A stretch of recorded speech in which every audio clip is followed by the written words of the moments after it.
Insider Summit. Thanks for sticking with us. I hear it was an active night last night out in Boston, and an active afternoon as well for many of you. So thanks for making it back. I'll try to keep my voice down. I forgot to mention that those of you who are going to be around for South by should know that tomorrow we do our annual day of programming at South by. We've been doing this for 4 years, where we come in and we're part of South by's official programming, but we program it ourselves with the aim of showing how marketers at the bleeding edge of technology are using these technologies towards their marketing and branding ends. So we're going to have a full day, and this is going to be at the Sheraton downtown, and we'll be starting at around 9:30, and we're going to be covering things like artificial intelligence and bots with brands like Capital One, 1-800-Flowers, and GE, who are going to be talking about their early efforts in conversational marketing. We're going to be looking at VR and AR with Honda, which has a really cool execution of backseat augmented reality with DreamWorks, as well as National Geographic and Humana. We're going to be talking about fake news and the technological fixes for fake news, and with Associated Press, with HuffPo, and with PolitiFact. And we're going to be talking about the Internet of Things and the ways in which it's changing the shopping experience. And for that, we're going to be talking with Coca-Cola as well as Princess Cruise Lines, which is going to be talking about the really cool way in which they're outfitting entire cruise lines with sensors so that cruises are going to be fully interactive experiences. Anyway, so if you're here tomorrow, join us at the Sheraton. So and I also want to remind everybody that videos for the last few days will be posted. Day 1 is already posted. You should see day 2 shortly. If you just go back to the agenda online, and you'll see the videos posted right next to the session. So we're going to round out today with our opening keynote interview with Lauren Travis, who's the Area Director of Marketing, the Central Region for W Hotels here in Austin. And she's going to talk about the ways in which she's leveraging marketing data to focus on one of the key drivers of revenue for her hotel, which is not necessarily travelers from outside, but actually people in the area. She's going to be interviewed by our own Ross Fadner, who is my partner in crime as the Director of Event Programming here at MediaPost. Please welcome Ross and Lauren.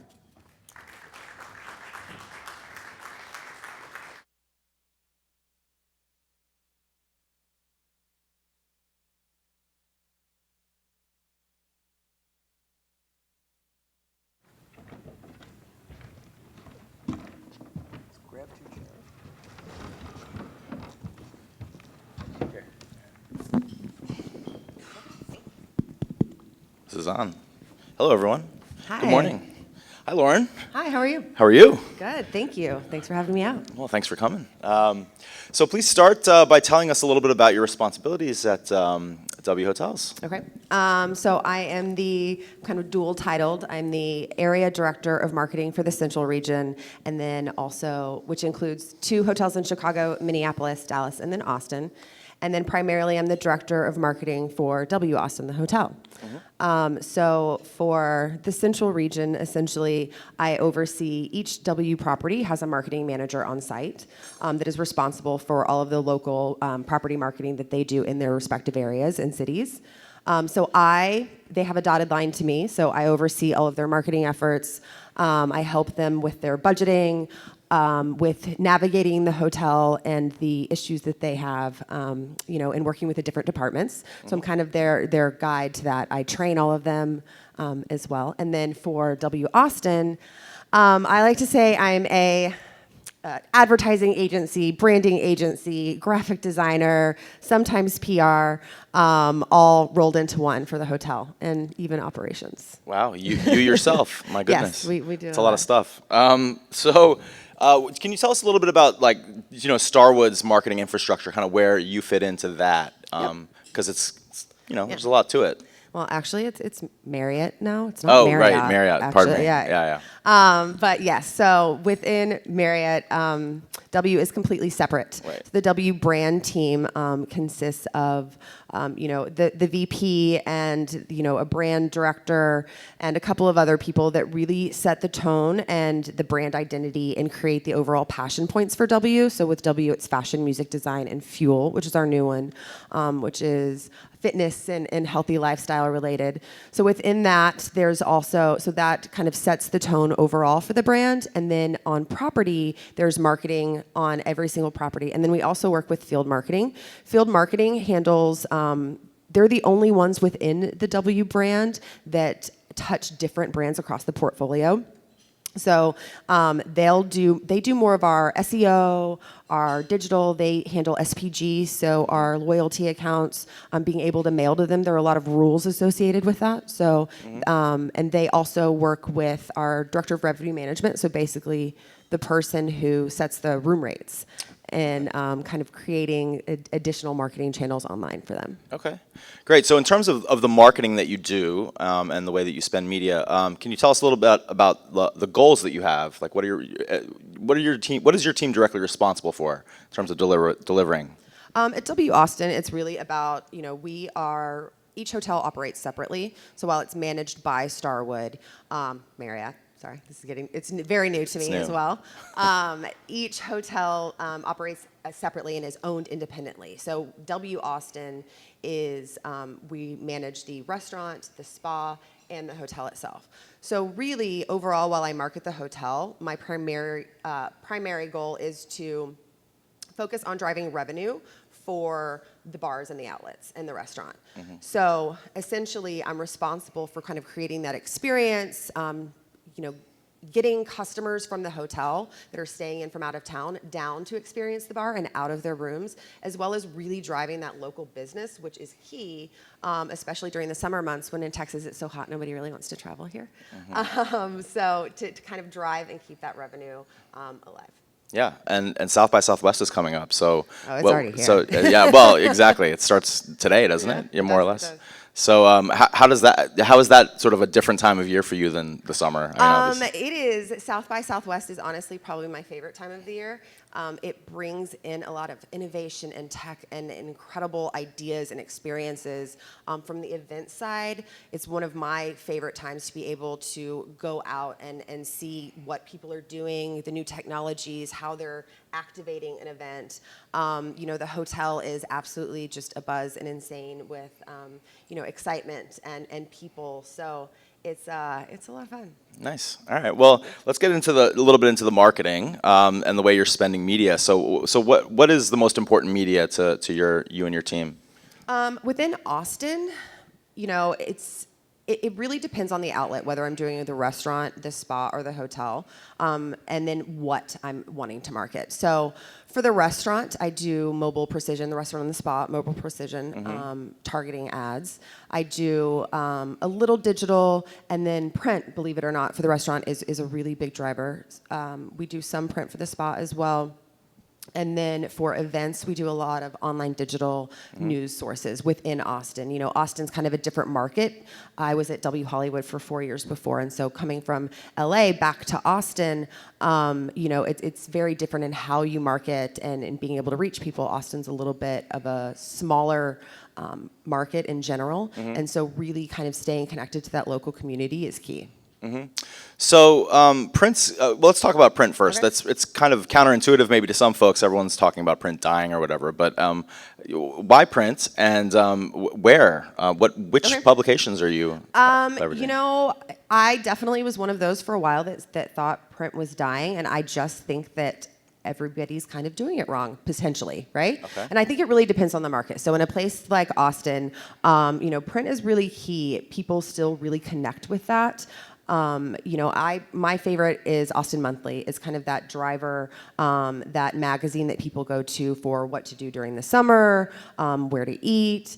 And overall, I would say it's how you market it, right? So before I got to the hotel, they were doing the Austin Chronicle, which I'm from Austin originally, and growing up, that's what you read when you wanted to check out a music venue or see what was going on.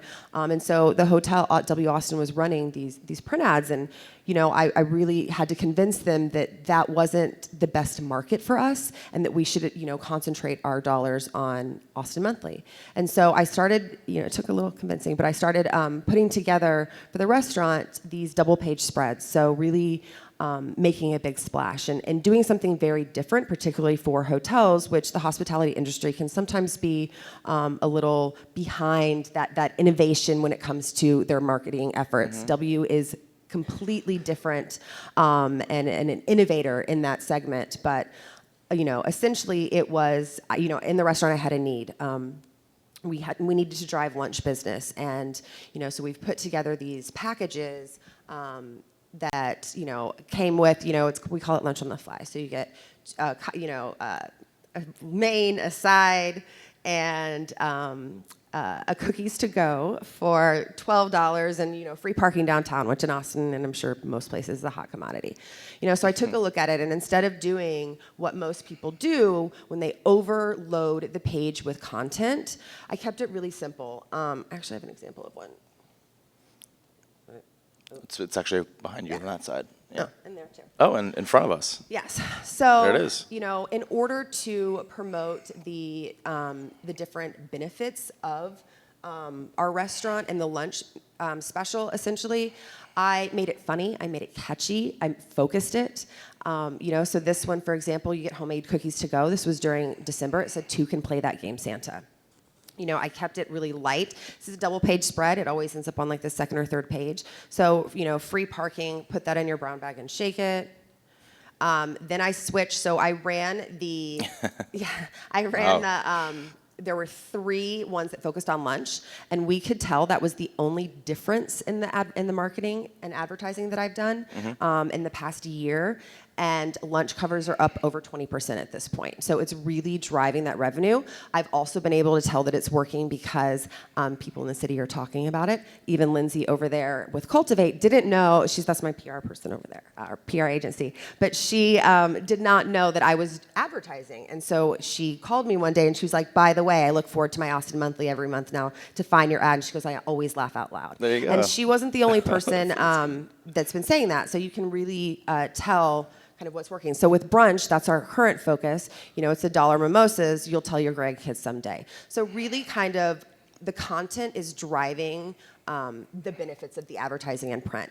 And in a city like Austin, it really does speak home to people, and it absolutely works. I also, speaking of doing it for your market, so when I was in Hollywood, entertainment is a really big part of the business out there. Yep. And so, Hollywood had 0 advertising budget. So, I had to definitely, do everything that I could to try to move funds around and make something happen. But I took an ad out in Variety, which is a really great publication for people in the entertainment industry. So, I wanted to reach more of that industry to drive press junkets and different types of entertainment business at the hotel. Mm-hmm. So instead of doing what most people in hotels or most hoteliers do and kind of do a picture of the hotel and here's the benefits and something that your eyes kind of glaze over, I decided to make it really fun. And I took my sales team into a private part of the hotel. I told them to give me their best RBF.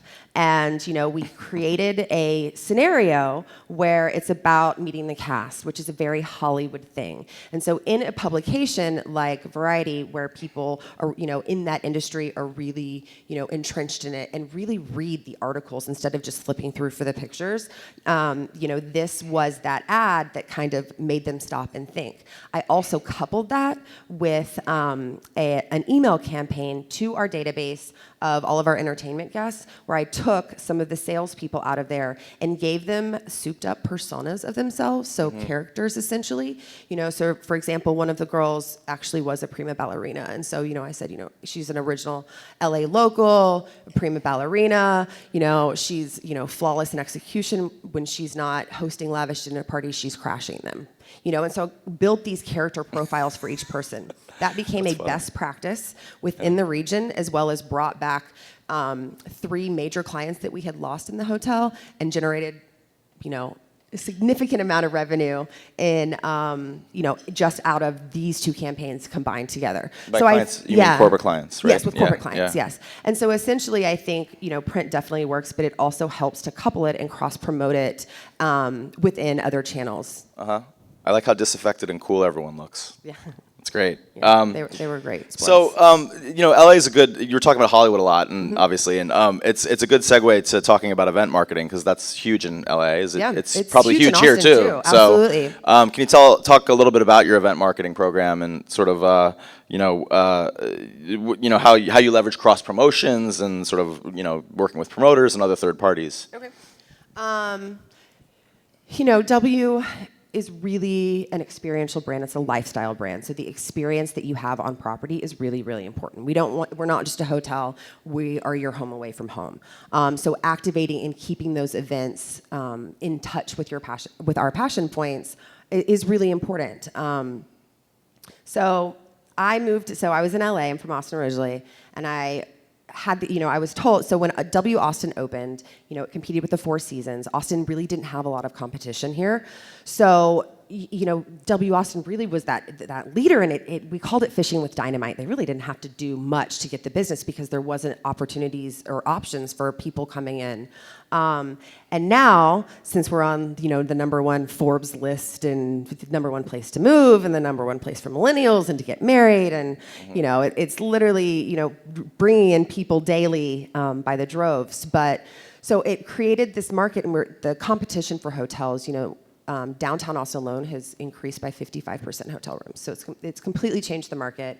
And like Austin in many places, as soon as something's new, it kind of takes over. And, everyone forgets about what they've always been doing and they want to check out the new thing. So I really needed to reinvigorate it and activate it. So how I did that was through events primarily. So I did 85 events last year. That doesn't include like the weeklies, the activations that we do all the time. And essentially it was about driving the experience on property and kind of creating something different that people hadn't seen before. So, one of my, biggest things that I like to do in events is little pop-ups and surprises and activations, so, to keep it fresh. This year, so I needed to reinvigorate W for all of the locals. And so I was able to, that's why I did so many events in order to kind of keep that going. It makes it a lot easier for PR to push it out and gain more press. And it also gives me something different and new to market. This year, my strategy is a little bit different. I've kind of created already that buzz around how things are going differently. So now I'm doing a little bit larger ones with less frequency in order to kind of keep the momentum going, but also make them larger. So, one of the things that's so fantastic about events is through your partnerships. And, there's kind of 2 different parts. And, working within the brand passion points, it's identifying those partners that are key to your brand identity and complement your brand, but in addition can help drive traffic and essentially revenue to your events, by their name or by utilizing their database and lists and being able to invite people as well. Also, then you asked me about promoters. So in Austin, that's key because we do not use promoters. Austin really is not a promoter market. So I don't know if everybody kind of understands what a promoter is, but so in larger markets like a club atmosphere, you have to have a promoter. So in Los Angeles, if I threw an event, I could do everything to try to get people to come, but I really needed that promoter just because there's so much competition. And so a promoter is a third party that has a list and runs it. Those are key, and depending on the city, it also can change the experience that you have based on the crowd or the type of promoter that you get. But there's definitely great success and value in having that partnership as well and being able to drive it. And what about well? There's inherently in event marketing, there's some cross-channel going on with that, right? Yep. Obviously, so digital plays a role. What about email and CRM and your loyalty rewards programs and things like that? I mean, how are you leveraging those to drive locals back to W Austin? Yep, absolutely. So one of the key things that I do with events is I have people RSVP. I don't even always check at the door. It's a free event. I do it for two reasons. One is to get an idea of how many people are going to show up so that I know I'm well staffed for it. But then two, in order to grow my customer database. Starwood is very particular and has a lot of rules based on how you can access your own customer database. So everything that I do, I need to kind of create and grow my own database because I can't always tap in, especially locally, to our guest database. So with that, I send emails out. So through that, I'm able to we send a monthly newsletter out to them, and then once or twice, based on the events a month, we'll send a separate event email to do that. So we have not started, our loyalty program is essentially through SPG. So locally, we don't do that. But what I've noticed is by being able to activate this, being able to promote my events also digitally online, I use Culture Map, which is a really big driver. We take over the event calendar page with digital ads that also click through either to the RSVP or a landing page to help drive that as well. And so by choosing that kind of mix of advertising efforts, I've been able to grow and switch essentially our customer dynamics within different segments. So for example, in our spa in 2015, I would say 60% of all of our spa customers were hotel guests and 40% were locals. This last year we ran it and we switched to 70% locals and 30% hotel guests. So we were able to drastically increase the amount of regulars and local customer database that we were getting in the spa simply by creating both the experience through event marketing as well as coupling that with a lot more local advertising efforts. And how does social play into that as well? Obviously, it's got to be important. Social is key. It is probably what we utilize the most. Within social, it's also all about the content. When I started at W Austin a year and a half ago, I want to say we had 5,000 Instagram followers, 5,500, something around those lines. Within 1 year, I was able to grow it to 12.3 which is a really fantastic and great growth rate. And so the difference is essentially before, and I think this is a big issue that a lot of brands do that they don't think about, is that they focus on what am I doing here? This is all about me. And it was all of the photos that we had, all of the social content that we had was all about what was happening on property. And there's so much more to that. And so social is really that key driver to create that conversation and the engagement with a customer and keep them entertained. Because at the end of the day, everybody just wants to be entertained. That's what it's about. I'm sure if I was sitting, down listening to me speak right now, I'd be on Facebook. There's so much going on that you really just need to capture those people and entertain them. So with Instagram, I started to look at what was happening within the city and take pictures that were relevant and on brand to us about bands that you should watch, venues you should check out, kind of that insider tour and kind of create that, which makes it really easy then to build that audience and capture people so that when you start, whether it's, you're promoting a room rate or a spa discount or a deal, that then it plays in organically and doesn't feel like someone is constantly advertising to them. We've also on Instagram, we started using Instagress, which is essentially a bot. And what I like, obviously, and what everybody likes about digital is you can track it, you can target so much better than you can with print. But so we started targeting key customers and the demographic and their likes and different brands that they were following that were in line with our brand in order to grow that follower database.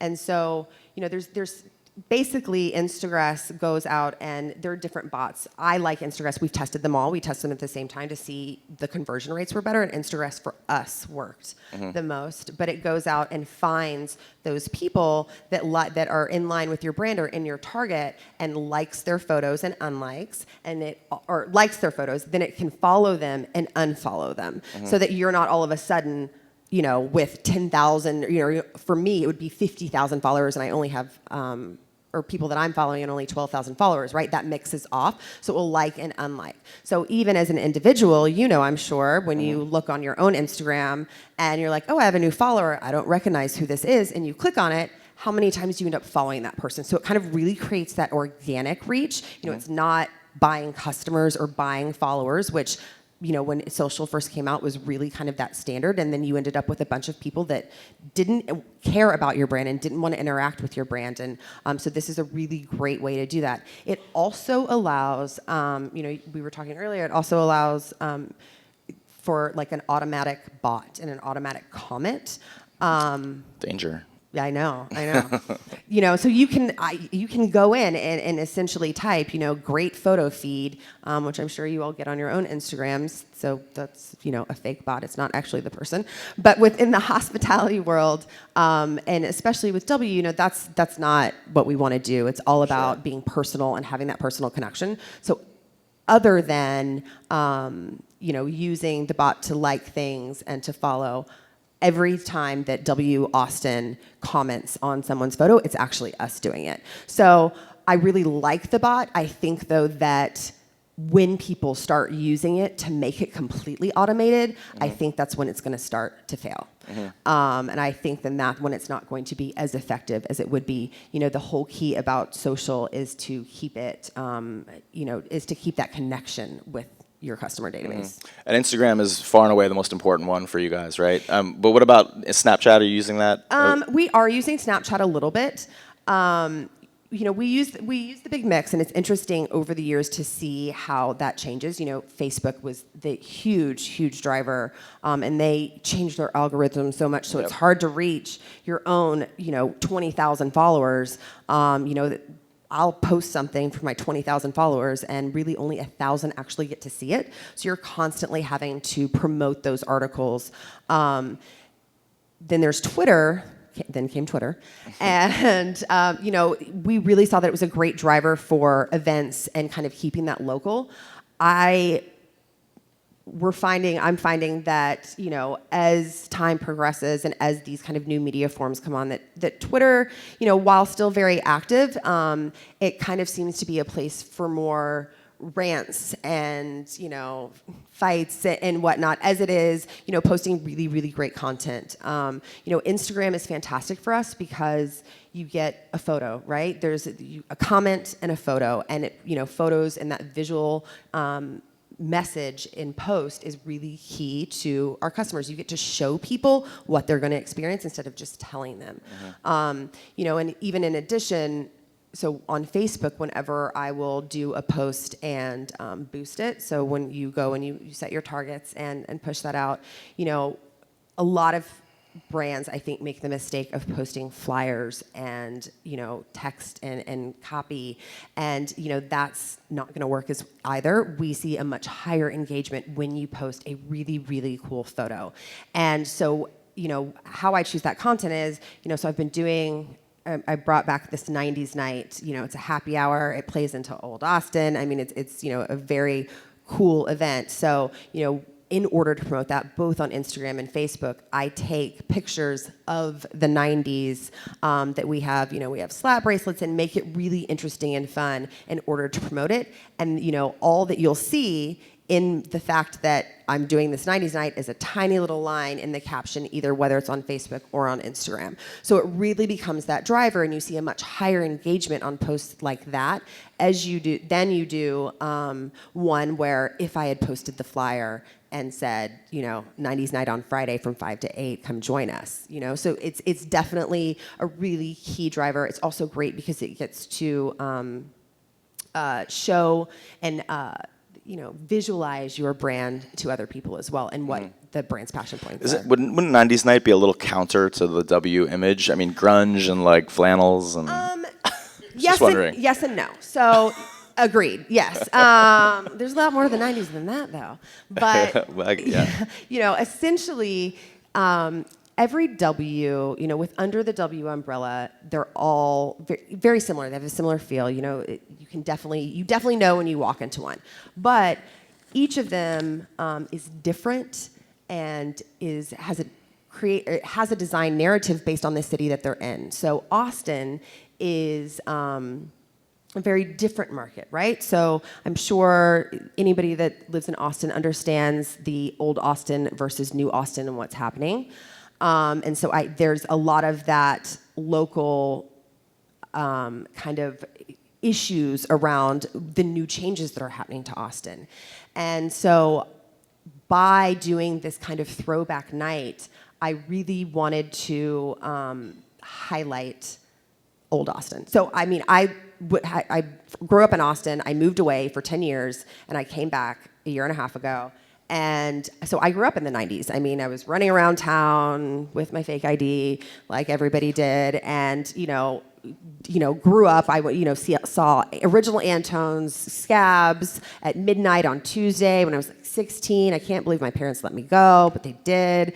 And so I really wanted to bring that back and highlight some of these things. So once, it's an every Friday event, but then once a month I'm going to activate it, and I want to bring back, maybe Katz's Deli, which is this amazing deli that used to be 24 hours. And it was key, and everybody went, and it was the thing, and they had this yellow taxi cab outside.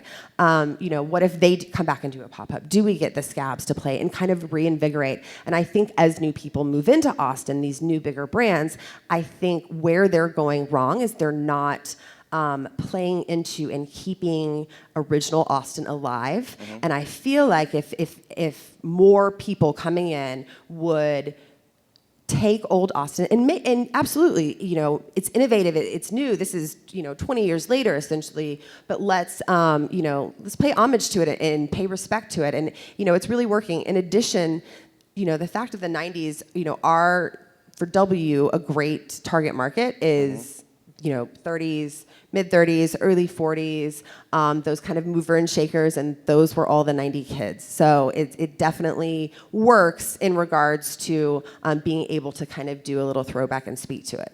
Nice. I don't know, Steve, do we have to go to questions, or can I keep going? Okay, well, I wanted to ask a little bit about, because you touched on it a bit, the on-site marketing that you do and some of the mobile location stuff that you're doing. Can you just kind of expand upon that a little bit? Yep. So like the mobile precision? Yeah, mobile precision, okay. Yeah. So I work with Austin American Statesman. That's the local newspaper here. And they have a Austin 360, which is a subdivision, and so they do mobile precision ads. So I use that primarily for the restaurant and the spa. And what it does is I give them basically my local restaurant partners, competitors. And so it becomes this geo-targeting kind of situation. So if someone walks into a restaurant that is kind of a competitor of Trace, the restaurant there, then as they're going through their phone, it serves up mobile ads through their different apps. So on Facebook, all of a sudden, a Trace ad will pop up. The key to the mobile precision, though, is that is where you do like an offer or a click-through, because you want them to click through to redeem that offer. So I do that for the restaurant and then the spa as well. Okay. So we talked about a lot of different media that you're using and a lot of ways you're marketing to your customer base, but we haven't talked about attribution yet. Do you have an attribution engine that you're using, and how are you attributing, when people come to W Austin and how they got there? Is it last click? Is it? Within digital, you can tell, and I know that I'm choosing the right mix because, your industry standard is 2% click-through ratio, and I'm seeing 6 and even higher, on those mobile precision ads. Our open ratio, even mailing ourselves, is when Culture Map, so in addition to doing the mobile kind of banners, we'll also do quarterly dedicated email blasts to their database, which is always better than buying a list. And those open rates are really fantastic as well. So, it's still really hard to tell. And throughout the years, in all the different things that I've done, you really try to figure out, how did you come in today? How did you hear about us? And no one's really going to tell you. And even if they did, they probably aren't telling you, right? Because they don't remember. Right. So really at the end, it is about how is your revenue doing? Was my event successful? Did people even show up? Is this, New Year's Eve better than last New Year's Eve? What was the advertising mix that I did differently? We also do tests. So, with Chronicle, in order to prove that it wasn't quite the right mix for our customers and what we were doing, I took it out for 2 months and then showed that nothing had slipped. And then, we kept it out, and then for a while, just with the competition in general, everyone's kind of down a little bit, especially the downtown bars. They've opened 300 new bars between 2015 and 16. Wow, it's insane. But so essentially, and it's still doing incredibly well, but it had slipped compared to like the heydays of 2013, and so we put it back in, just Chronicle, and nothing changed. It actually was lower than the times before. And we ran it for a month, right? You can't just run one per ad. There's the frequency of 3. So, we ran it, and so we could tell that it was the right mix for our clientele. Chronicle isn't a great. I love the magazine or the newspaper, and it's great. It just wasn't right for our audience. Right. So I guess we should open it up to questions now, if anyone has any. Okay. No? I have one since you talk a lot about mobile and various forms of social mobile advertising and promotion. I'm curious, how does that compare to some of the basic directory and search tools on mobile? How much of a presence do you need to have, or how important is a strong presence, say, in Yelp, or to be dominant in local search results? Because these are sort of the local mobile tools that everybody's using when they're online to eat. Absolutely.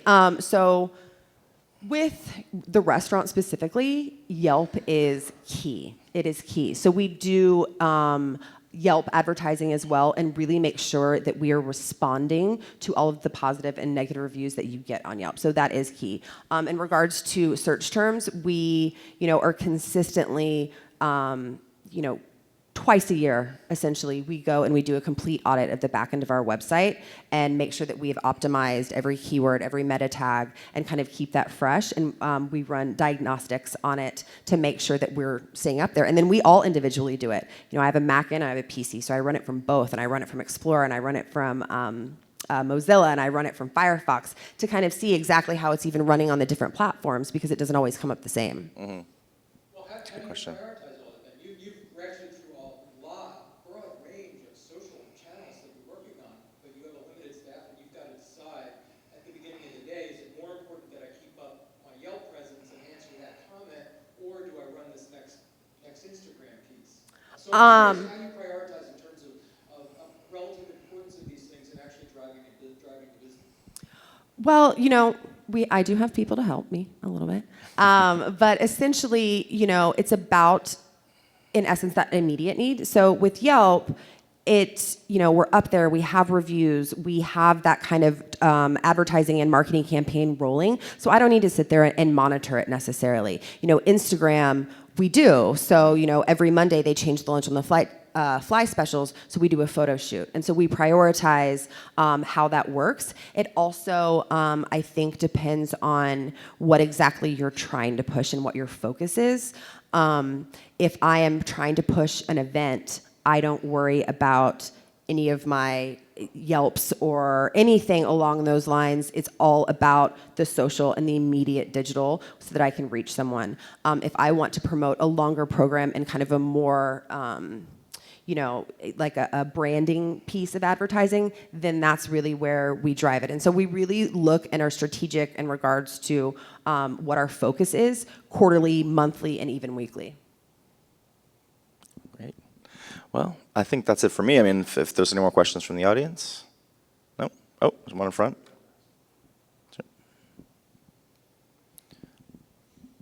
Oh, can you just tell us who you are and where you work real quick?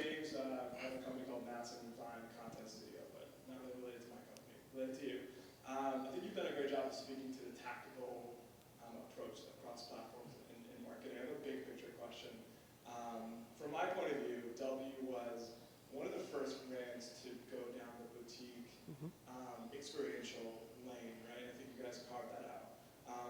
you see all these other players taking that same approach and fighting for that same market share and taking, you know, whether it's with entertainment or being more lifestyle. How do you guys think big picture about relevancy and being at the forefront of that still 3-5 years from now, outside of just being tactical day to day?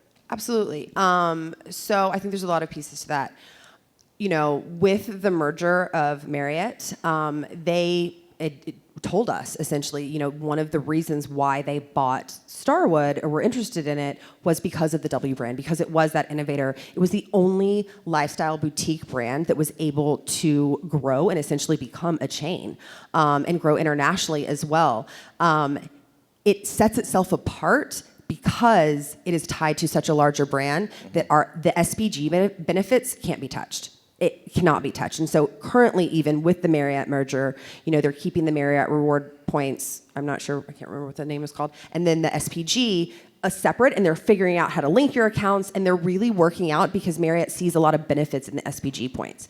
So That's Starwood preferred guest, yes, just for the Starwood uninitiated. preferred guest. And so within that, you know, with any merger, as the different departments and companies blend, you know, they're really kind of re-looking at how they handle all of the different brands now. There's over 30 different brands under one company. W, they are keeping completely separate. That is the only brand whose team has really not been touched. They really want to keep that creativity and that innovation separate from what can happen when it becomes part of, you know, even on the Starwood side, you know, Westin, each brand kind of speaks individually. W is really that lifestyle driver.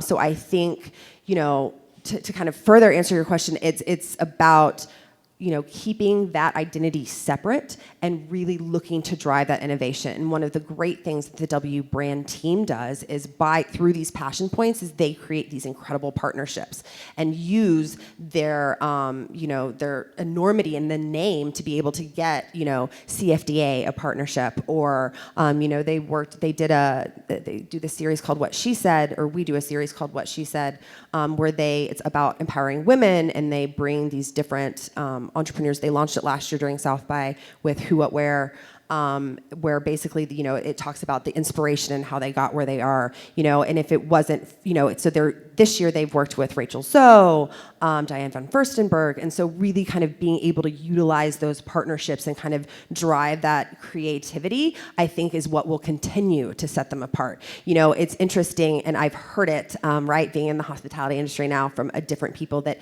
so many people have tried to copy W and really tried to do it, and no one's quite been able to do it yet. So I think as long as we continue to separate ourselves and kind of create our own story, then we'll be able to still be the leaders in the industry. And that's key. That's key to everyone, and that's their primary goal. Great. Awesome, Lauren. Thanks very much. That was great. Great. Thanks, Lauren.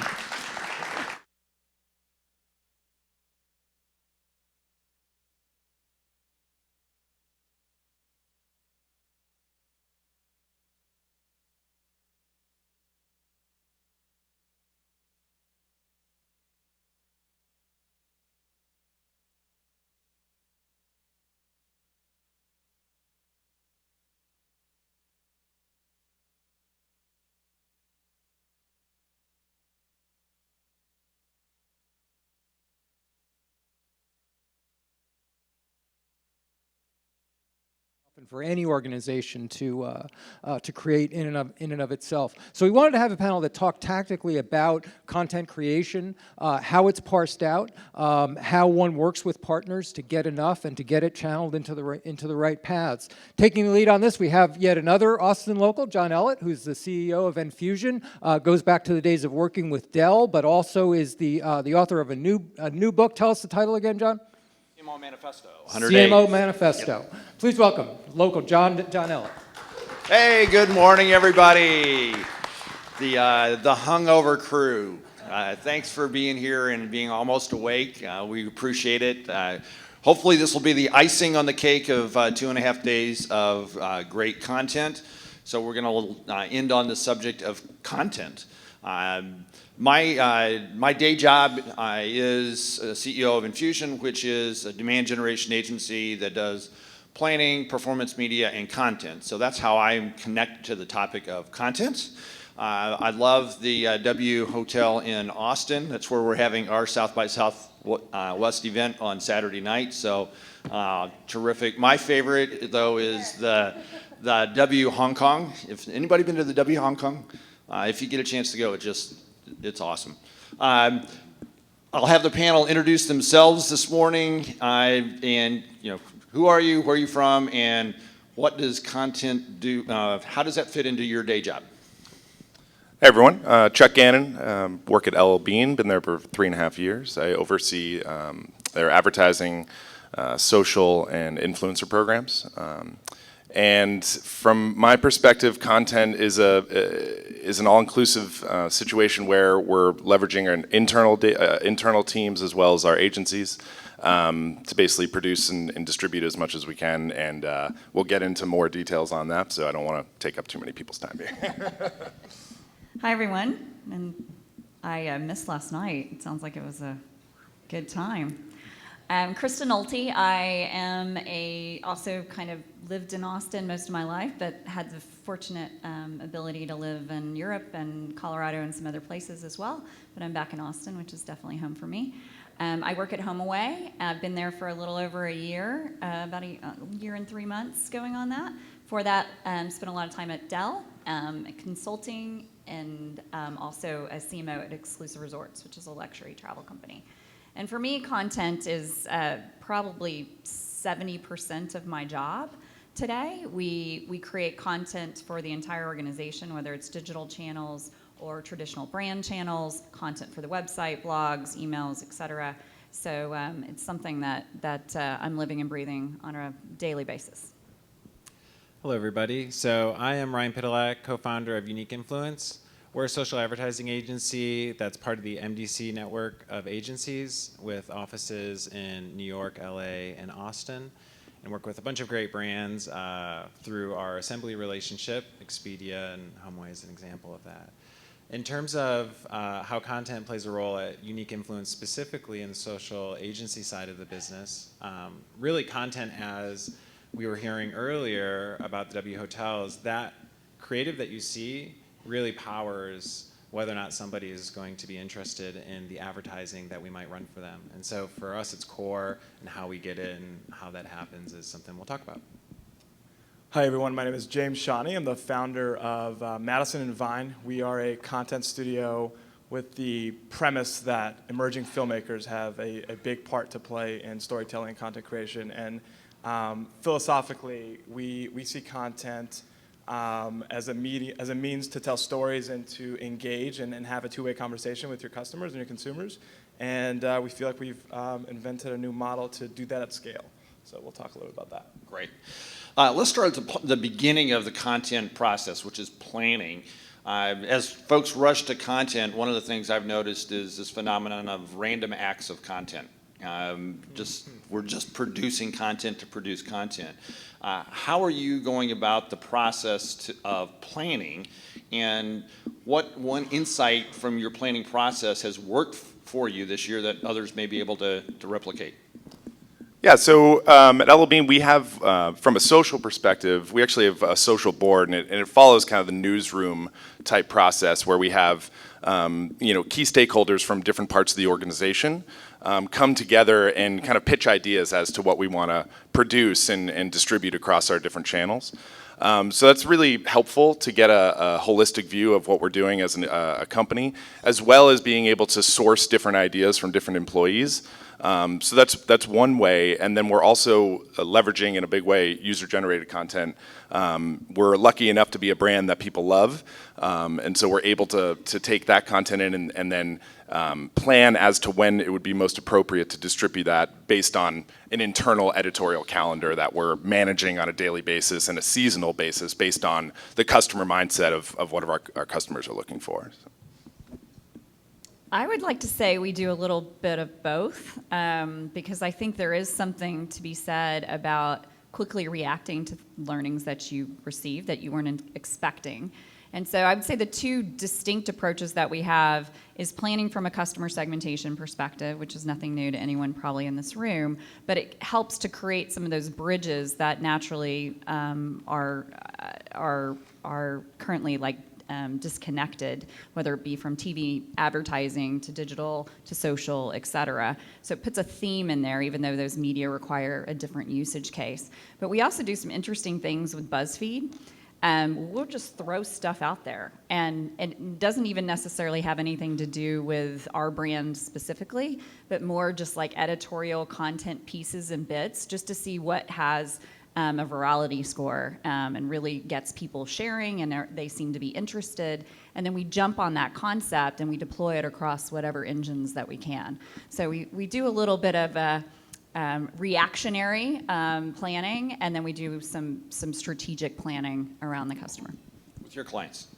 Yeah, absolutely. So, I mean, we do a lot with respect to coming up with strategy that then turns into content strategy, which then turns into the actual campaigns, and the content that gets developed in there could either be developed in-house by our team or another creative agency. One area in particular that I think is interesting that maybe ties back to what Chuck was talking about with influencers and user-generated content is just managing all of that, and the process of figuring out what are the great ideas that we should have these influencers or individuals that are brand loyalists create about the brand, and then find a way to approve that content, get it out there in the world, requires a whole set of process around just having a quick approval process that everybody can agree to, and figure out where the guardrails are for what's acceptable or not. Yeah, so to be honest, we actually don't do planning. The genesis of our company was that we felt there were a lot of strong players in the planning and campaign phase of content creation. A lot of mass and advertising agencies, a lot of social digital agencies. We felt like a lot of agencies weren't involved enough to do the actual making of the content, and that we wanted to play into doing that at scale, as well as looking at the different platforms and creating stories and telling stories native to those. So what we've done, to give an example, we worked with Gatorade and Shy Day. They had a campaign called Win From Within, and it was really, really great and impactful with our partnerships with major athletes. But one of the big insights was they were missing a key demo from 13 to 18. And so we came in and said, well, let's use your Win From Within campaign umbrella and find high school athletes and athletes who are 17, 18, just about to graduate, that are doing something really great in sports. And created 5 short documentaries that are at South by Southwest now, made by Gatorade. And they weren't just put out on Facebook and Instagram mindlessly. They were shot and directed for each platform. So that's one example. Oh, awesome. For the brand marketers, the challenge a lot of brand marketers out here are trying to deal with is, do we produce content ourselves? Do we use outside resources? How are you managing this continuum of inside versus outside creation of your content? Yeah, it's a combination of both. We have a pretty robust creative team internally. However, it's still not enough because we have the catalog, we have digital, we have so many different areas which we need to produce content for where their resources are stretched. So as I mentioned before, we rely on UGC from a social perspective, and we can leverage that content into other channels as well, which is helpful. But then we also, as Kristen was talking about with partners like BuzzFeed, and in our case, we've worked with folks like Tastemade, we leverage partners that can not only produce content, but then have a distribution arm at scale to be able to kind of allow for that reach so that we're not just producing content and then hoping that people are seeing it on our YouTube page. We're actually producing content that people will end up seeing and will engage with. So, that's been really successful for us, is to be able to leverage those partners that have both the production and the distribution arms. So, we're going to be exploring more in that area, while we kind of try to build up our resources internally. So right now we have some tops down. The big brand agency produces our campaign, produces that big planning kind of brand strategy like you were talking about, Shy Day. But and then we have an internal agency that sort of is our internal creative studio is what their name is. But we don't really have that production arm. And with people's short-term attention right now, and that they're expecting something new from you literally every 30 to 45 minutes, We just can't produce at that scale. We also have this strange issue with user-generated content in that it literally is our product. We're a vacation rental site, and so we depend on owners to actually upload images, drone videos, all the things that actually make people want to stay at their property. And it is very hard to determine that quality score and exactly what should go on there and what shouldn't. And so there is another aspect to the production of content, but more from the quality of content and evaluation and audit, as well as training when you've got kind of user-generated content going on your site. You've both talked about UGC. What's the best thing you did last year to help encourage users to generate quality content? So from our perspective, we do contests that will allow folks to submit pictures, and that's an easy way for us not only to get the content, but then to be able to use it in other channels as well. I would say another fun project we did last year, just from a unique perspective, was for our back to school period. We kind of reached out and we asked kind of kids and mothers of kids to design their own backpack. So we had a kind of a template of just a blank space and a backpack in which then kids kind of submitted pictures back through Instagram of what their designs were, and they were fantastic. And it was kind of blew us away as to the creativity that was seen in the drawings, and then actually as a reward for the winner, which was this beautiful kind of starry skyscape that she submitted, we actually produced that unique, one-of-a-kind backpack for her, brought that down to her, had a meeting with her, and then created content out of that as well. So that was kind of a cool, I don't know, it wasn't a super scaled type situation, but it was one of those cool, unique one-to-one experiences that we're able to do. I like to say we bribe people. We recently did a partnership with Disney around Beauty and the Beast, so it's going on right now. And there are certain properties that are being advertised on our site, and we basically bribed people to say, you have to have really amazing content or you're not going to be part of this program. And whenever you say Disney and families and vacation rentals, those really kind of tightly go hand in hand. And so everybody was competing to be part of that. And so we didn't even have to make them do anything. We just said, hey, if you want to be on our landing page for this event, you're going to have to step up your game. And then the other thing you do is a stunt. So we did an Eiffel Tower, stay in the Eiffel Tower last year. No one had ever spent the night in the Eiffel Tower, and this was a big stunt. And so we had the winners that submitted content and reasons why they did a whole essay around why their family would love to stay in the Eiffel Tower. And it was really just made me cry. Literally, most of the stories are just amazing. And so we were able to use those stories because with the intent that they wanted to be there, and then they actually did a bunch of videos. We gave them all the equipment once they got there, produced their own videos of what an amazing experience this was. So again, bribery works. Ryan, what have you learned? Yeah, so I was just thinking about how a brand of ours, and a large grocery retailer nationwide, that they were trying to figure out how to engage their audience in social. And I think we were talking about being entertaining, and people want to find a way to engage and contribute. And it's kind of hard for a grocery store to do that, really. And so, seemingly obvious, but we connected the idea of getting user-generated content, recipes, tied that to specific events to make it time sensitive. So for example, what's your favorite recipe for the Super Bowl? And so, we would geo-target it to your specific area, and then people were able to share with their local community, with their friends, what their favorite recipes were.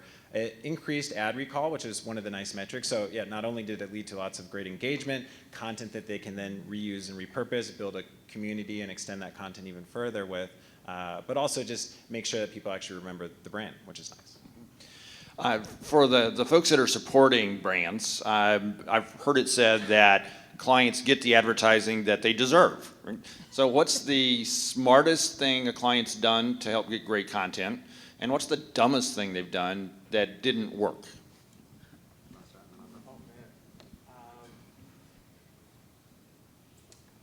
we're working with On the smarter side, you can say who it was. On the dumbest side, you can be anonymous if you need to. we're working with Taco Bell, and I find them to be one of the smarter players in social. I think they've done a great job on Snapchat, on Instagram, and back to your first question, I think in creating content, they know who they are really, really well, and so they know what not to say, and they take risks. So I think that's set them up for success and separating themselves from some of their competitors. But they've been smart in my mind because they've really owned entertainment and understand that as a brand that's playing on Facebook and Instagram, you're competing with Fat Jewish, right? And so they've created with us a scripted series that's been snippeted out onto Instagram stories. And I don't know if you guys have seen the feature yet, but on Instagram stories, you can create a 60-second story and then now link up to YouTube, right? So you swipe up and the full story is on YouTube. So we did 6 episodes, and it's called Taco Tales, and it was inspired by their community, so crowdsourced ideas that we scripted and then kind of fictionalized. So that's an example of something that's worked really well. Millions of views on each episode. It's released weekly, and it's got really great engagement. So. And what's the dumbest brief you've gotten from a client? The dumbest brief. Oh man, I'm going to plead the fifth on that. And Okay, well, I'll start with Chicken. I'll start with something positive, and then we can move to that. So, in terms of something that I felt like was a really big win, Vans had a really nice Snapchat campaign that also, if I was going to kind of give James some props here, the Gatorade campaign that they did for Snapchat was awesome as well. It's a case study on our website along with the Vans one. And the approach to content that was taken, which is actually thinking about the vertical video, thinking about the way in which people would engage the video, and really just totally changing the paradigm and thinking about the actual content delivery method, which is Snapchat, which is very different. That's an example of something that went very well. And then marrying that with a media execution plan that targeted the right people in an intelligent way. So I think to me that was a success. In terms of failure, I mean, it's quite frankly, there are a lot of them. And the reason why I think this is because content a lot of times is created in a vacuum, and it's created by people who might not necessarily be as connected to the results of the campaigns as they should be. And that's one of my main priorities, is to make sure that we can connect the dots there. But we end up seeing a lot of content that looks like the last round of content we received that didn't work the last time. And I think to myself, well, we need something new and fresh and different. And if we inform if the actual advertising results informed the next round of creative, then we'd be in much better shape. So let me open that question up to the group. How are you measuring content and what's working? And then how do you take that insight and inform other parts of your marketing mix based on what you've learned from the content programs? Let me start with Kristen. So as I mentioned, kind of the BuzzFeed thing, the V factor is really something that we're looking at in terms of not just click rates and things like that, but are people interested enough to share it? Because I think that takes it to a whole another level, and we're not just looking at it from like a BuzzFeed perspective, but all our social shares, anything that's shared off our site, our emails forwarded, things like that. So it's a new metric for us. And one that we're trying to hone in on as it comes to like content quality scores. I would say though, we don't always have a great way of sharing that information across all the other channels and getting that result kind of impacted quickly. Everyone's still getting smart about what they're doing in their channel, but we still struggle a little bit on how to get that information out quickly so that people can adjust and adapt and push it forward in their own. Yeah, I would agree. I mean, looking at engagement metrics, views, shares, likes, the standard kind of benchmark metrics there. But then understanding what's kind of resonating, and also looking really at sentiment as well. Like, that's where, from a cross-channel perspective, if we see something that's gotten out there and that it just has incredibly positive sentiment, we will take that and maybe distribute it in another channel. A quick example of that is that we did a branded content piece on this amazing young man, Tyler Armstrong, who's a 12-year-old mountaineer, and he's summited 5 out of the 7 summits around the world, with Everest and Antarctica being the only ones he hasn't yet. And so we outfitted him to the extent that we could. We certainly didn't want him to have any super uber kind of professional gear. We gave him some jackets and other stuff. And and there was a great piece that was created and aired on a show called Courage in Sports on CBS. And that partnership has lasted throughout because we've just received so much positive sentiment when we put that on YouTube and et cetera, that we've created an email series called, a Trailblazer email series of people that inspire us. And then he was featured within that series. And then again, we continue to see positive feedback from customers based on that content. So I think sentiment is really important above all the other kind of, standard benchmarks. How have you applied learnings back to making marketing better? Yeah, I'll go and then go. Yeah, so being a part of Assembly, which is our parent company and which is a big media agency of record, this is a key part of how we connect everything together, which is nice because prior to the acquisition, we were always just doing things in a silo. But now because social fits in a broader group across TV and traditional radio, TV, radio out of home, also anything that's happening digitally like search or programmatic. So as a result, we're able to take campaign concepts that start with laddering up to the brand pillars and then get turned into a strategy. And then the execution might start on a channel, but if it works well on that channel, it's going to quickly move to a different channel. Some executions certainly are cross-channel or omni-channel in nature, and those are just planned and measured using like an MTA model or something like that to make sure that we're measuring it appropriately. But this is a big key part of it, I think. I think that having content that sits in a silo, and we were even talking about this a little bit earlier at the table, with all these stakeholders, and I was actually going to, a question I would have asked to the person talking about the W Hotel is that, with all these people that have all this great information, all these learnings, how do you actually distribute that information across the organization in a way that's meaningful to then create a coordinated strategy that can move the needle instead of all these disparate messages that are out there to, go back to your content about, all this content that is not necessarily connected together. I'm going to put the audience on a spot to help answer that question. Who has had some success in the last year of getting information that you've learned from content applied across the organization? Anybody had success, done anything from a process or program perspective that helped you cross-share the learnings within the organization? Anybody? Nobody. Still hungover. Okay. We're going to come back to you in a second to ask, so we'll wake you up here. Don't we? Did you give a little hand wave over there? I saw a hand wave. A little? Okay, well, that's close enough. Yeah. So what'd you do? Oh. Oh, okay. I thought that maybe you had an answer coming. Yeah. All right. Confessional time. What's the dumbest thing you did last year that it was maybe worth a try, but it didn't work?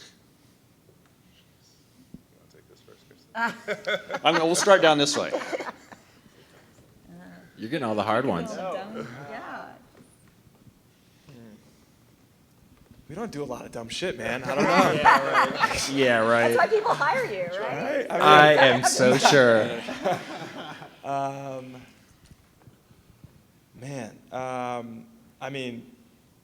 Just a month ago, we've been working a lot with Samsung and Casey Neistat, and we went out to Finland to do a spot or a series where he was being hung by a drone, a massive drone, and being taken across a mountain. And the goal was to capture that with 360 and to push it on YouTube and Facebook for the brand. And it failed miserably because he fell. So that was pretty dumb, but I don't know, again, Yeah. I think the idea was good. Yikes. Yeah. So certainly there's lots of little cases of this. Something that comes to mind that I want to be confessional in this, but it's actually pointing the finger a little bit of a different direction. But I think it's a really nice example of this. So a partner of ours called Sunday created this really fantastic influencer content, went out and found these influencers to do this campaign for a large beverage company. And the kind of agency that is kind of running the spend kind of took an approach that was not the way that I would have taken it, which is I really believe that when you have an influencer campaign and you have these influencers that have this great content, that it needs to be connected to an audience of people that they're going to trust, and that those people are the people that should see it, and it should be really tightly connected so that it feels authentic and it is authentic. The media execution, which is completely botched, and to me it's an example of something that just kind of, to me, was sad. Certainly I'm sure if I think long and hard enough, there's examples of things that we've done like that too, but to me those are always learning opportunities, right? And so I think the sign of a good company or an agency is to take those opportunities to do a post-mortem on them, to actually sit down with the team and say, well, why did these things happen? Like, what was like every single piece of what happened, and then create a process and make sure that people don't ever do that again. So I'll reframe the confessional question off of that. So what was your learning opportunity from last year?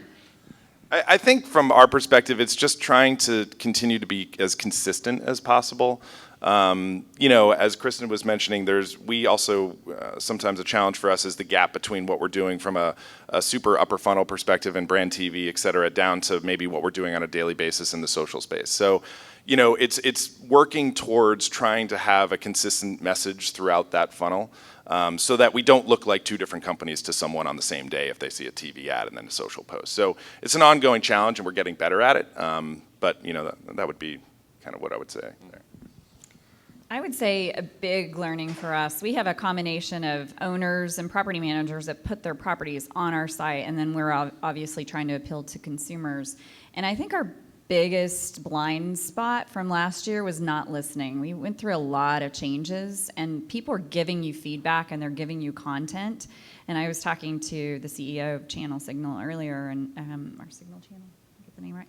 And we were talking about reviews and sentiment and what people are telling you, and we weren't dedicating any time and energy to really listening to our customers and taking that feedback and trying to adjust to it. And those folks are our biggest advocates, and they're also the most dependent on us from a business perspective. And so that was a huge blind spot. We set up a community now. We're doing something about it. But I think, as Chuck said, like, the biggest thing is, like, are you actually taking that learning and doing anything about it? Or are you just kind of going, that really sucked, we shouldn't have done that, and just moving on? Test and learn. And I'm trying to get my team to get comfortable with this. Like, failure is good. Like, failure helps you understand what didn't work so you can be better next time. Without failing, we're constantly going to just be turning the dial. We're never going to be taking chances. And so if that's also a big learning, is like, it's okay to stumble. Just pick yourself up and jump next. I wanted to just add on real fast, because what you said about listening, I think, is so important. Not just only listening to the customers, which is somewhat obvious, but I think it's hard to do, especially at scale if they're consumers, but also your employees. I think that it's interesting how many people across the organization actually have a great perspective about what should happen that maybe live outside of the department, and trying to find the way to gather that information and put it together into what then becomes a strategy for the company moving forward, because somebody sees the blind spot. And the problem is like, does that voice make it to you? And even if it does, do you hear it, and does it become a part of the plan? And so that's one of the biggest maybe learnings I've had as a leader, is trying to figure out, well, who do I listen to, and what information, how do I gather information from them? And clients are a great example of that too. I talked to a CMO this past year that builds into her team's quarterly performance reviews a requirement to have a failure each quarter. I said, that's interesting, but the point of view was, if we're not pushing the boundaries, if we're not doing something that doesn't work, we're just going to stay in our little lanes. And to institutionalize that culture of innovation, the culture of creativity, said, no, you have to find something that didn't work along the way. So this is group therapy time, right? So anybody have something that they would like to share that they learned maybe the hard way this year from a content perspective? Anybody do something that you want to help your colleagues here learn from, so that they don't have to learn it the way you did? Anybody got? We're going to wake you up sooner or later. I see some people smiling out there. Yeah, I know there's come some on. stories. There, he's scratching his head. That's close enough. No. No. All right. Well, we'll come back to you. As you look out into the next year, what kind of content excites you most that you want to be experimenting with in the new year? So I think some of the new platforms we want to start testing out, Snapchat, again, a bit of a young audience for us, but I think an area to explore. And I think to that point and to what Kristen was saying earlier, it's making sure that we're creating the right content for the right platform and the right environment. And that takes a lot of education, even internally and with our agencies, to make sure that we're not just, taking our TV spot and just slapping it in digital spaces. So, thinking of innovative ways to take a campaign idea or concept, but be able to, portray that in a Snapchat with vertical video, or in a Facebook where audio is turned off. So how do you tell a visual story? Even in Instagram where maybe video doesn't work as well, but how can that story be told in, whether using a slideshow feature or just, images in general. So making sure that we're thinking about the concept and how it can be applied to different channels versus just using kind of one image or one concept and pushing it across all. I think for us, velocity and test and learn, velocity of content production and test and learn that drives that is probably the biggest thing. And then new channels as well. I mean, we want to play a little bit more in Snapchat, again, a little young for us as well. But we'd like to get into it as well as programmatic TV. So TV is a big part of our media spend today. And they're predicting right now 19% of the media spend is going to start to be programmatic led, as Roku and some things like that, where people are using digital programming networks. So it's something that we're desperately looking into. Yeah, so I mean, the new channels like Snapchat, et cetera, are big. We're really interested in this area called native social, which is where you're effectively putting a piece of content, or a brand is putting a piece of content for your brand on their social channels, which is pretty cool. But another thing that is just kind of frustrating to me is I feel like influencer marketing, we've been talking about it for a while, and I feel like it's going down this road, which is more toward like affiliate and things that isn't the road it should be going down. And it's really frustrating to me. I mean, I've been in marketing for about 15, maybe more, 16 years now, and I feel like the opportunity that we had with social, I feel like we have the same opportunity now with influencer marketing if it could just be done correctly. And to me, what correctly means is really giving people that have, not these huge megastars, but people that have a true, unique, authentic voice. It gets around all this content problem creation that we're having of unique creative content, and then doing that and getting that in front of people in an authentic way, and then using media to drive that and connect people based on their interests. To me, that's it's an existing thing, but it's a reset on what it has been to date. And if I was going to do one thing over the next year, it would be to change that, because I think it's a huge opportunity and it crosses all the channels, but I think it's just being done kind of substandardly in a lot of ways. Yeah. Yeah, one of the things that we're really championing for the next year is this idea that I came up with called a studio of record model, SOR. Brands for so many years have had an AOR to do their high-level campaign strategy, but I really believe that in this kind of bottomless pit of platforms, you need a partner. Some brands need a partner. Honestly, not all brands do. I remember a year ago, everybody was saying they want to be the next Red Bull. Not everyone should be the next Red Bull, right? So for us, we're figuring out with some of the brands that I've already mentioned what that SOR relationship looks like, both from a content production at scale model, bringing in influencers, and a media mix model in having different partners at the table. So that's something we're excited about. If anybody has an Ask the Doctor question on how to help you, we've got a panel of experts up here. I need Gary Vaynerchuk over here to wake these people the fuck up. If I'll ask another one until somebody wakes up enough to ask something out here. The theme of this conference is cross-channel. Give me an example of, and I'll start down with you, James, of where the content was shot or produced, and how was it effectively used in multi-touch point execution? Yeah, so go back to the Win From Within series that we did. These were 3-minute documentaries that are now here. And we had 3 directors on set. One of them was shooting and directing the talent specifically for Instagram. So knowing that we were going to have a 15-second and a 30-second on Instagram.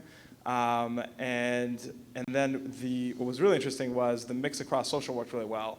And then Gatorade had a buy on ESPN, and they ended up airing it in front of a couple TV shows on air for 30 seconds. So I thought it did. I mean, it got the mass reach that you would on broadcast, as well as getting across the channels. Yeah, so Truth Initiative is a really fun client for Assembly that is effectively helping teens think about stopping smoking. And they did this great Catmageddon campaign last year, and more recently did another great campaign as well. But specifically going back to the Catmageddon one, I think it really resonated with people, which is the idea that if you smoke, you're going to kill your cat. Which, you know, is something that teens care about. And as a result, the executions were very different by channel, though, right? If you think about what the execution would be on Snapchat or what it would be on Facebook versus what it's going to be on YouTube and then certainly TV. And I think that per your point about having it all under one place, 72 and Sunny is the creative agency for them. And I think they did do a good job of creating content that was bespoke to the channel, that still laddered up to the overall message that they were trying to make, but did it in kind of unique, interesting ways where if you did see the same message in 2 places, you wouldn't get bored by it. Yeah. I think the biggest example for us is going on right now, and that's, I mentioned it earlier, the Beauty and the Beast, and there's nothing like a big licensing fee to Disney to force you to be cross-channel, because you want to make sure you're operationalizing that in any way you can, but it was a combination of everything, and the creative studio really stepped up and took a concept and built assets across everything. Social assets, we had influencer networks stood up, we had all the storylines that we wanted to pitch to both them as well as the press. We had digital assets. We even, at the premiere, the Disney premiere, we even were part of the picture at the bottom that said, hey, go to Dunn's Castle at HomeAway. So, I mean, it was a part of every single thing that we've done, and probably the best integrated thing we've done so far. I'd say some of the stuff that we do with the Red Sox is really interesting, and how really an idea that's more of a tangible, experiential idea can resonate in other channels. And one of those is one of the things we do with the Red Sox is we have the tarp for when it rains. So, you know, obviously we sell rain jackets, so there's some relevance there. So when there's a rain delay, you know, the tarp comes out and it's branded and all that stuff. And but at the end of every year, maybe every 2 years, we actually kind of upcycle that tarp and we create tote bags out of the tarp. So the tarp gets shipped to a kind of a factory in Minnesota, I think, and it gets all cut up, and then it comes back and it goes to our factory in Brunswick, and we custom make those tote bags. So we've done it for a couple Red Sox World Series championships in 2007, 2013. We did it for the One Fund in support of the Boston Marathon, and then we most recently did it for David Ortiz's retirement, and portions of the proceeds went to his charity. So there's a lot of stories that we can tell around that in our social channels, in email, on site, and it's a really cool, sustainable, environmental kind of upcycle story as well, all coming from essentially what was just a media placement. So, you know, and it also involves, you know, making it in USA, in Maine. So it's just really fun stuff to be able to do that. I was going to say, who's awake? Thank you. I finished my coffee. There we go. Chuck, you mentioned a content calendar. We have something similar, and we call it a thematic calendar. It's also seasonal and, you know, based on events throughout the year. I was wondering if all of you do something similar. I know agencies, it might be a little different. But also in regards to that calendar, is it nimble? Do you change it? How often do you change it? Regarding, you know, events that might pop up or something in the news, perhaps, you know, for your marketing strategy. Thank you. Yeah, you have to be reactive, especially in the social space. I'd love to see us be even a little bit more reactive. As a big organization, it can take a little while, and I would say our real-time response is maybe not so real-time. But, you know, yeah, that calendar is nimble. It does ladder up to a larger strategic go-to-market calendar that we have based on customer mindset and what products we want to push in certain seasons. However, in the social space, we have a little bit more flexibility. We don't have to be as advertising, obviously, so we can focus on different UGC that's coming in. We can always throw a puppy in there if we need engagement. It always works. But yeah, and that's kind of uploaded in within a community management software platform that we have, and so we can be as nimble as we can. I'm awake now. Yeah, right. Good morning. How are you? Is anybody using marketing mixed with media? So the power of your media and all the money that you're spending in media, are you using anything as far as like interactive video for it to push out this content, or are you cross-pollinating your marketing and your media to get this wonderful content that you've curated out? Because make a great behind the scenes, especially for a Boston Red Sox fan, to see the production of how they got their bag made out of the tarp or your puppy for them. So how are you amplifying great content and getting it out into the marketplace? So we do have the behind the scenes stuff, so that's a good example. Another one I would say, we worked with a digital influencer company called Hello Society. Right when we were kind of getting that relationship started, they were purchased by the New York Times. And we had an influencer campaign going on. We selected them, went out through all that. They were highlighting mostly our bean boots and some other specific products, and got some beautiful content from these influencers. And the New York Times piece came in because they were creating these new kind of what they call flex units, which are really kind of really nice and large and high impact units. And but instead of your typical banner, they were actually populated with the different pieces of content that the influencers created. And in a way that it didn't seem like your standard ad. So it felt really authentic. It felt, it was just really cool. And to be able to use that type of new media, and then also, obviously to leverage their reach that they can deliver, was a really cool way to be able to amplify that content. Anything that you've done that's on those ends? So, I think we still struggle with content at scale. So I don't know that we would be the best in the world in that particular area, but I think it's looking at these influencers. We definitely depend on influencers to get our story out and the content, and so we feed them kind of trend reporting, anything specific about our business that's going on, trying to get it into their market so that it goes to scale very quickly. But I think this is an area that we need a faster way to go to market when things stick. Got a question in the back. Hi, Carol from Panera Bread. We have a very internal debate about how to leverage influencers, actually. We talk about whether or not we should do one-to-one outreach, which is really actually where we've settled right now. So we talk to people who just talk about us, and we keep that engagement going. But from a paid perspective, we actually have internal debates of whether or not to leverage them, if that's the right way to go. And so I'm kind of curious on how, and we've stepped away from it, actually. So I'm curious, there seems to be a lot of value you see, but how did you have that internal discussion, or how do you prep executives to reconsider that point of view? Ryan, let me start with you, and then. Yeah. Well, so obviously something I'm passionate about.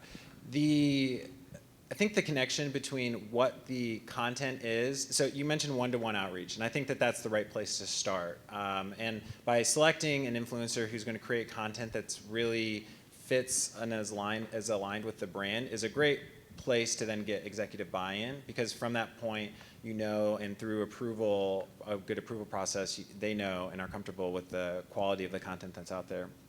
The big argument that I make is that these people, we can figure out who they are from a base level interest, and we can figure out what type of people they have influence on.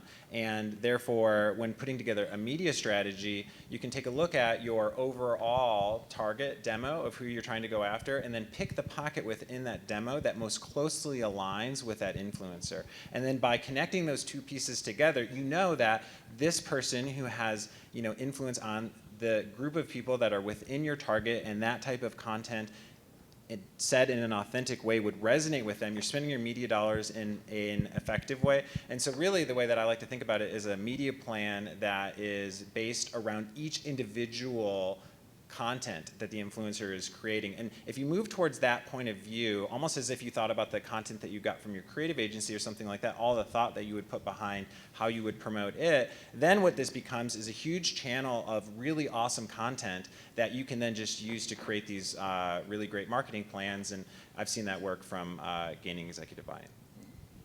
Got another question down here. Yeah, Joe Mandisi from MediaPost. So it's kind of a two-parter, and the first part might sound like heresy, but it's, do we focus too much on video, and are we doing video too much? Do people have enough time for all of the great video you guys produce and distribute? Although I like Killing Your Cats, that was awesome. The second part of my question is, should we be, how do you guys think about the format for the platform? Like, I'm curious, like that you would do a video on Instagram, why not an image? We just did a story this morning about the launch of 20th Century Fox's Alien Covenant film.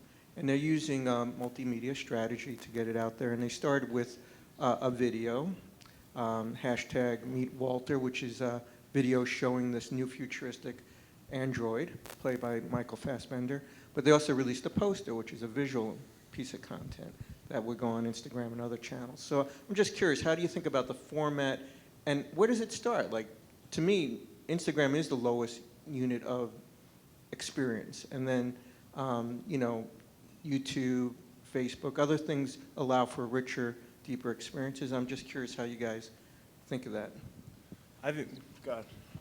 No, go ahead. I was going to say, I think that's a great question. One of the things that I was going to ask or comment on as we've been talking about all this is I think we have to define content, right? We look at content from a standpoint of video first, and work with a lot of brands because it makes sense for them to operate from a video-first strategy, whereas a lot of brands it doesn't. I think W, for example, keep calling her out, but W, for example, I imagine photos is really successful for them, right, on Instagram, because it's and as a platform, I think that's the second thing. You have to really take into consideration the platforms that you're working on, and Instagram being a more low-fidelity, kind of approachable platform to tell those stories. So not to ramble, but in my mind, first, it's what is your brand and who are you and what are you trying to say? Because all of these different formats are just a means of telling a story, right? For some of the brands that we've mentioned, it makes sense for them to tell stories through video because it's a unique way and an more entertaining way to reach their audience. And I would just follow up with that. I don't think we have enough video with us. There's, again, challenges from a resources perspective, a production perspective, a spend perspective. So we're working on how do we kind of increase that output from a video perspective. And then to the second part of your question, as I mentioned earlier, I think creating the right content for the right platform is absolutely crucial because you just see that, content created for TV, again, using that example, and putting it in digital channels just doesn't perform as well as if you were going to optimize that content for the channel in which it's running. It's just in the numbers. You can see, you can see the increases in engagement when you are creating content for the right environment. Yeah, I would just say also on this one, we've had situations where we've had a kind of 30-second, 45-second video, and we've compared it to just an animated GIF, and the animated GIF won. So I think it's it is about what are you trying to get them to do, how well do they know their brand, and what is the emotional connection that you're trying to create with that moment. And I think video is a fantastic way of creating that emotional bond to the brand. But if people don't even know who your brand is, Gatorade's a perfect example of a brand pretty much everyone knows. So developing that deeper connection makes sense. A lot of people don't know HomeAway, and so if I try to get them with a long play video, I lose them. So how do I get them immediately, develop that connection, and then take them further into the relationship so that I can show them something that's going to be a little bit more emotional attachment? Just real fast on what Chuck was saying. So, I think with a large SKU catalog, it's especially difficult to create a bunch of video. And so the question is how to actually do that operationally. And then the second thing is we see video tend to outperform image across the board. Sometimes image is better, but video tends to outperform. One last question, and then we'll. This has already started the roundtable. Yeah, We're just got one big roundtable. In a second. James, I want to ask you a little bit more about the studio of record. I like that idea of kind of shifting people's thinking about video. You mentioned having 3 directors at a shoot for different type of content. Can you talk about that a little more? How much planning do you do up front? And I imagine having 3 directors could cause some issues when you're shooting. How do you kind of give authority to kind of change what you're doing during that? Yeah, we should probably sidebar because I could talk about this for 30 minutes. But in a We've got roundtables coming up, so. In a nutshell, the studio of record concept was born out of this rise of video that a lot of brands are struggling with, right? How do you create content at scale? Influencers is definitely one way. I saw an opportunity to leverage emerging filmmakers who, there are hundreds of filmmakers across the country at film schools who graduate and don't have a job, right? It's probably the one discipline at a university that nobody really thinks about, where a student spends hundreds of thousands of dollars learning a craft and then graduates, and there hasn't been, a creative agency is not going to hire them, a brand isn't going to hire them, BuzzFeed now is hiring them, right? Media publishers are hiring them, but we've kind of curated the best of the best who are all at this festival, and built an environment where we shepherd them and connect them with brands, because you can't just hire a filmmaker directly. There's a lot of kind of management that goes there, and so we've plugged into brands as their content engine, and we can talk a little bit more about how that model works. But the 3 directors set up on that project, it's kind of simple but hard, right? It goes back to culture. So there's no ego. Check your ego at the door, and it's all serving the best output. And so the directors are all winning, right? So that's a little bit of the model to touch on. John, panel, we are going to morph this into the roundtables in a second, but thanks very much for getting us going. Thank you all. We're going to actually divide these into two content-related roundtables, one on customer-centric content creation that John's going to run, and one on distribution of native content that Ryan's going to run. But before we break, I want to thank all of our speakers over the last few days for great work. Also want to thank our sponsors, Salesforce Marketing Cloud, Celogen, Signals Analytics, and Viant, and the rest for their support. We really appreciate it. And I'm always looking for content ideas for the next summit, so please feel free to ping me online. So we're going to divide into 2 roundtables now. First one, customer-centric content creation with John. And the other one is going to be on overcoming native content distribution challenges with Ryan, and that'll be back there.